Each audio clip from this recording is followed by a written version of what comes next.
Assalamualaikum warahmatullahi wabarakatuh. Kembali lagi sama Mutia di sini.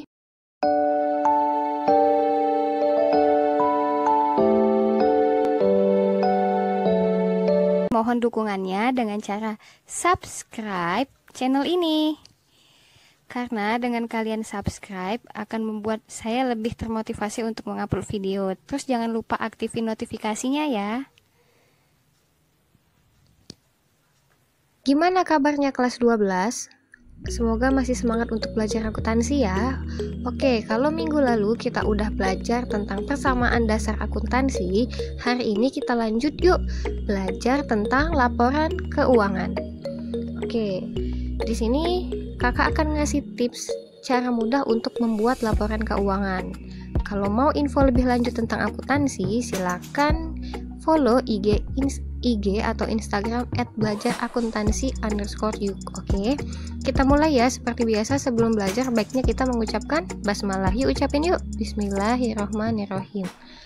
Oke, kita mulai dulu dari pengertian laporan keuangan. Jadi, laporan keuangan adalah catatan informasi keuangan dari suatu perusahaan pada satu periode akuntansi yang digunakan untuk menggambarkan kinerja perusahaan tersebut. Jadi itu yang dimaksud dengan laporan keuangan. Kita lanjut ke jenis-jenis laporan keuangan. Jadi laporan keuangan yang kita bahas kali ini itu ada 3.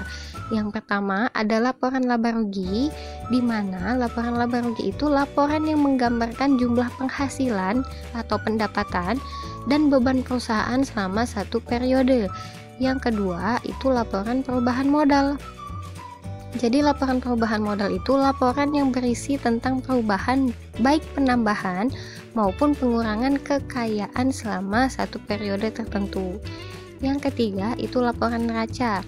Jadi laporan neraca ini laporan yang menggambarkan posisi keuangan mulai dari aset atau harta, liabilitas atau utang, dan ekuitas atau modal selama periode tertentu. Oke, kita sudah bahas pengertian dan jenis laporan keuangan. Kita masuk ke cara membuat laporan keuangan. Di sini kakak ambil data persamaan dasar akuntansi kita kemarin ya. Kalau teman-teman itu belum ada datanya, silakan cek di video sebelumnya. Oke, ini kalau teman-teman belum ada datanya, oke, di sini sudah kakak siapin data dari persamaan dasar akuntansi di pembelajaran kita kemarin. Jadi ini filenya, maaf ini datanya, itu perusahaannya Lia Reparasi. Ini untuk bagian awal dan ini bagian akhir.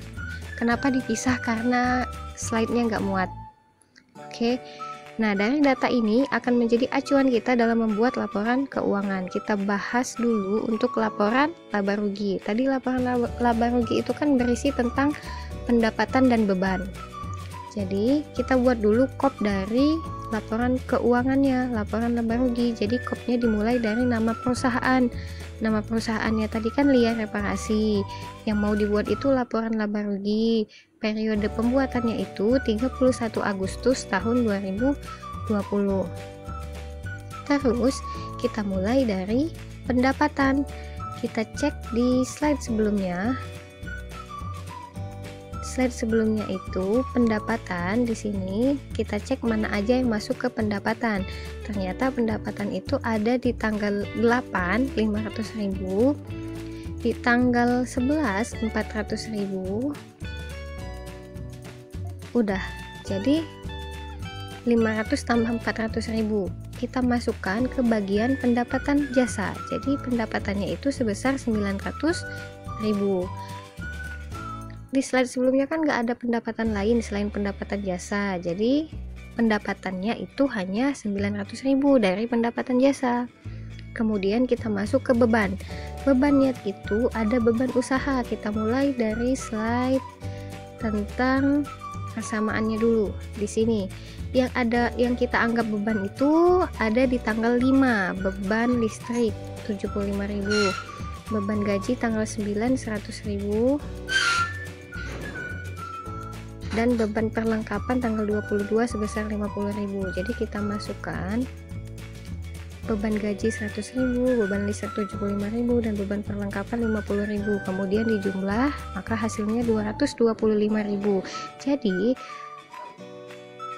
ini memperoleh laba, pendapatan tadi dikurangin sama beban, jadi hasilnya laba sebesar 675.000. Oke, mudah kan? Oke, kita lanjutkan membuat laporan perubahan modal atau laporan perubahan ekuitas. Jadi jangan lupa buat kopnya dulu, yaitu nama perusahaannya, Lia Reparasi. Mau buat laporan apa? Kita buat laporan perubahan modal dan periodenya itu 31 Agustus 2020. Nah, yang pertama kali yang harus ada di laporan perubahan modal itu modal awalnya atau modal di tanggal 1 Agustus tahun 2020. Itu 12 juta atau cek lagi di persamaan akuntansi. Oke. Kemudian yang harus ada itu laba usaha. Laba usaha ini diambil dari perhitungan kita yang di laporan laba rugi sebelumnya. Di laporan laba rugi. Oke, sebentar ya. Mana laporan laba rugi? Ini di laporan laba rugi tadi kan kita sudah menghitung kalau dapat laba sebesar 675.000 atau yang ini nih 675.000. Jadi laba itu nanti kita pindahkan ke bagian laporan perubahan modal laba usaha. Kemudian tadi kan ada prive sebesar 100.000, itu laba sama prive itu dikurangkan karena prive tadi mengurangin uang. Oke, jadi diperoleh hasilnya itu 575.000. Nah, 575.000 ini kita beri nama penambahan modal karena kan nambahin uang. Jadi, modal akhir atau modal tanggal 31 Agustus tahun 2020 itu sebesar 12.575.000. Gimana? Mudah kan laporan perubahan modal? Oke, kita lanjut ke laporan neraca. Masih sama, kita harus buat kopnya dulu, nama perusahaannya, laporan neraca sama periodenya. Itu 31 Agustus tahun 2020. Ingat, unsur laporan neraca itu ada 3, harta, utang, sama modal. Jadi di sini kita rinciin dulu harta itu apa aja. Harta yang pertama itu harta lancar. Harta lancar terdiri dari kas, piutang, perlengkapan, pokoknya semua yang masuk ke harta lancar. Nah, angka-angkanya ini diperoleh dari persamaan akuntansi. Oke, kita balik lagi ke persamaan akuntansinya ya. Persamaan akuntansi. Oke, di sini kan ada bagian kas. Nominalnya itu 11.375.000. Kemudian piutang nominalnya 100.000. Perlengkapan nominalnya 100.000. Oke, yang masuk di harta lancar itu hanya 3 akun ini. Kita udah belajar kan jenis-jenis akun yang harta. Nah, ini harta lancar. Kemudian yang peralatan ini masuk ke harta tetap. Jadi harta tetapnya ada 2 juta. Oke, kita balik lagi ke laporan neraca tadi. Laporan neraca. Nah, laporan neraca, jadi tinggal kita tulis angkanya. Kas itu 11.375, piutang itu 100.000, dan perlengkapan 100.000. Kemudian kita total, diperolehlah hasil dari penjumlahan harta lancar itu 11.575.000. Tadi kita juga lihat harta tetap yang berisi peralatan, nominalnya tadi 2 juta. Jadi kita jumlahin harta tetap 2 juta. Kemudian kan hartanya tadi ada 2, harta lancar sama harta tetap. Kita jumlahkan, dapat hasilnya itu jumlah harta sebesar 13.575.000. Oke, bagian harta selesai. Kita lanjut ke bagian selanjutnya, yaitu bagian utang. Utang, lihat lagi di persamaan akuntansi sebelumnya itu nominalnya 1 juta. Dan modal itu kita lihat dari modal yang ada di laporan perubahan modal. Oke, kita balik lagi ke laporan perubahan modal. Nah, di sini kan kita peroleh modal akhir nih atau modal tanggal 31 Agustus. Nah, ini yang kita ambil dan kita pindahkan ke laporan neraca. Jadi nominalnya 12.575.000. Oke, kita balik ke laporan neraca tadi. Kita masukkan kalau modalnya itu 12.575.000. Kemudian utang sama modal tadi kita jumlah, diperolehlah hasilnya itu 13.575.000.